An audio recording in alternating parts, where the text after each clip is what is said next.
Good morning everyone. Study with Preksha channel में आपका स्वागत है। आज हम अध्याय 10 किशोरावस्था की ओर जो हमारी वर्क बुक का है वो करेंगे। देखिए, सही विकल्प आपको चुनने हैं।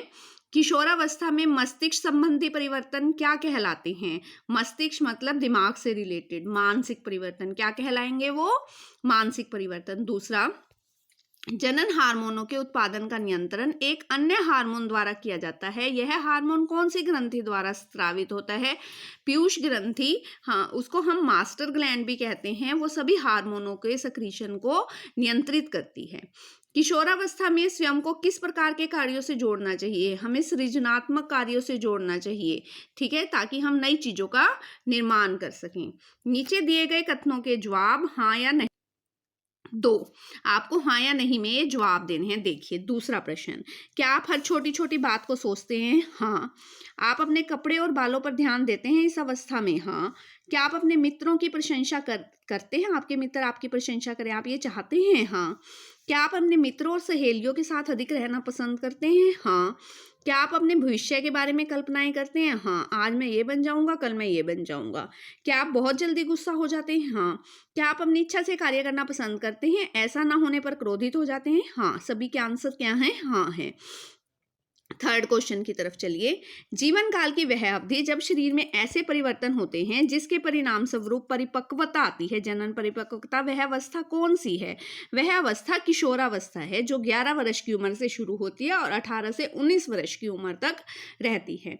कौन सी अवस्था है? किशोरावस्था। 11 साल की उम्र से शुरू होती है, 18 से 19 साल की उम्र तक रहती है। किशोरावस्था के दौरान मनुष्य के शरीर में अनेक परिवर्तन आते हैं। यह परिवर्तन जो है यौवनारंभ का संकेत है। यह परिवर्तन लड़कियों और लड़कों में कब शुरू होते हैं? पहले ही बता चुकी हूँ, 11 साल की उम्र से शुरू होते हैं और 18 साल और 19 साल की उम्र तक ये परिवर्तन जो है मनुष्य में होते रहते हैं। यौन आरंभ में होने वाले परिवर्तनों की समूह में चर्चा करके सारणी बनाइए। देखिए, कौन कौन से परिवर्तन होते हैं। जनन अंगों में परिपक्वता आती है, शारीरिक आकार आकृति में परिवर्तन होता है, लड़कों के स्वर में परिवर्तन हो जाता है, आवाज मोटी हो जाती है, लंबाई में वृद्धि हो जाती है, लंबे हो जाते हैं, मानसिक, बौद्धिक और संवेदनात्मक परिवर्तन भी इस अवस्था में देखे गए हैं। छठे क्वेश्चन की तरफ चलते हैं। ऊपर वर्णित सारणी में जो परिवर्तन तुमने लिखे वह परिवर्तन किन हार्मोनों के कारण हो रहे हैं? अपने शब्दों में लिखिए। कौन से हार्मोनों के कारण हो रहे हैं? पुरुष में टेस्टोस्टेरोन हार्मोन के कारण और स्त्री में एस्ट्रोजन के हार्मोन के कारण। कौन से दो हार्मोनों के कारण? पुरुष में टेस्टोस्टेरोन और स्त्री में एस्ट्रोजन, ठीक है, नर हार्मोन और मादा हार्मोन। आगे चलिए। हमारे शरीर में दो तरह की ग्रंथियां होती हैं। वे ग्रंथियां जिनके द्वारा स्रावित हार्मोन नलियों द्वारा शरीर के विभिन्न भागों में पहुंचते हैं उन्हें नलिका युक्त ग्रंथियां कहती हैं। वे ग्रंथियां जिनके स्रावित हार्मोन सीधा रक्त में मिल जाते हैं उन्हें नलिका विहीन ग्रंथियां कहती हैं। दो तरह की ग्रंथियां हैं, एक में तो नलियों के द्वारा पहुंचता है नलिका युक्त, और एक में नलिकाएं नहीं होती, नलिकाओं के बिना ही रक्त में मिल जाता है, नलिका विहीन।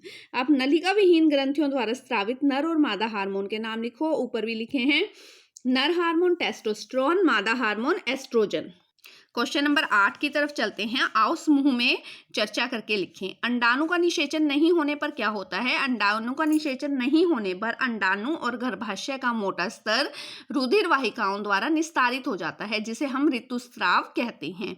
अंडाणु का निषेचन शुक्राणु के बाद हो जाने पर क्या होता है? अंडाणु का निषेचन होने पर युग्मनज बनता है, जो बाद में भ्रूण बनता है और धीरे धीरे शिशु में विकसित होकर शिशु के रूप में जन्म लेता है।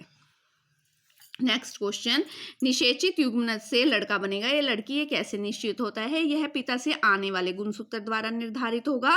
एक्स गुणसूत्र से लड़की और वाई गुणसूत्र से लड़का होगा। पिता में जो है एक्स और वाई दो गुणसूत्र पाए जाते हैं, मादा में सिर्फ एक्स और एक्स गुणसूत्र पाए जाते हैं। अगर एक्स गुणसूत्र जाएगा तो लड़की होगी, वाई गुणसूत्र जाएगा तो लड़का होगा। हमारे समाज में कन्या भ्रूण हत्या के क्या क्या कारण हैं? हाँ, देखिए, दहेज जैसी कुप्रथा के कारण लड़की माता पिता को बोझ लगती है। कन्या को परायाधन मानने के कारण भी कन्या भ्रूण हत्या की जाती है। कन्या भ्रूण हत्या के कारण हमारे समाज का स्वरूप कैसा होगा? आने वाले समाज में सिर्फ लड़के ही लड़के रह जाएंगे अगर हम कन्या भ्रूण हत्या करते रहे। लड़कियों की संख्या में कमी हो जाएगी, तो लड़कियों और लड़कों का जो अनुपात है वो बिगड़ जाएगा। अगला क्वेश्चन, तुम अभी तुम्हारे और दोस्तों के अंदर होने वाले मानसिक, बौद्धिक और संवेदनात्मक वृद्धि के कारण कैसा महसूस करते हो?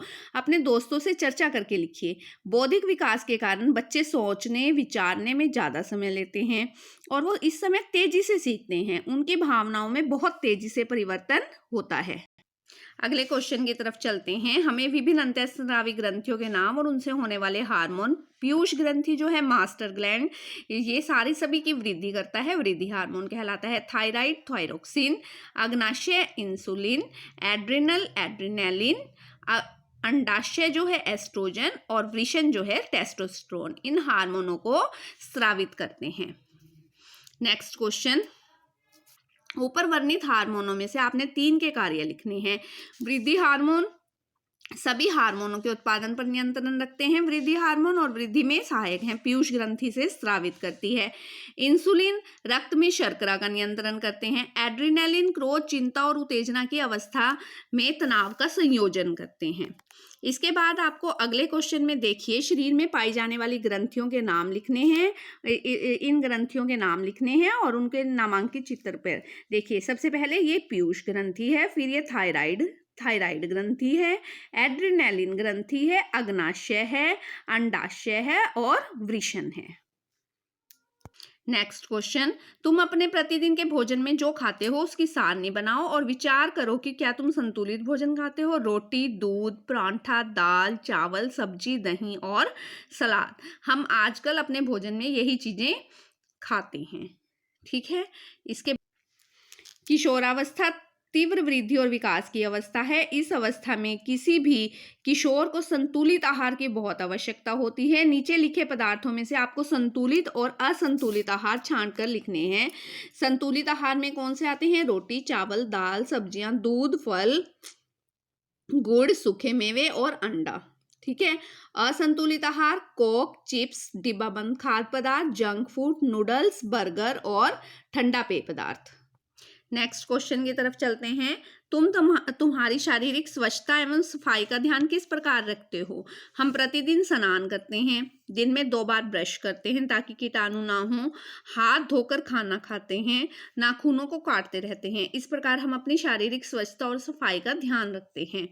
नशा करने से शरीर को नुकसान तो होता है, परंतु क्या आप बता सकते हो इसके और क्या क्या बुरे प्रभाव हैं? नशा करने से हमारे शरीर को नुकसान होता है, स्वास्थ्य खराब रहता है, परिवार व समाज के लोग उस व्यक्ति को अच्छा नहीं समझते जो नशा करता है। आपको लगता है कि आपकी सोच और आपके व्यवहार में कई तरह के बदलाव हुए हैं। ये बदलाव मानसिक और भावनात्मक परिवर्तन कहलाते हैं। आपकी उम्र में ये परिवर्तन सामान्य बातें हैं, अतः इन्हें लेकर आप परेशान ना हों। अगर आपको यह वीडियो पसंद आई तो आप इस चैनल को जरूर सब्सक्राइब कीजिए, बेल आइकन को दबा दीजिए ताकि आगे आने वाली वीडियो की नोटिफिकेशन आप लोगों तक आ सके। Thanks for watching, thanks for liking, thanks for sharing.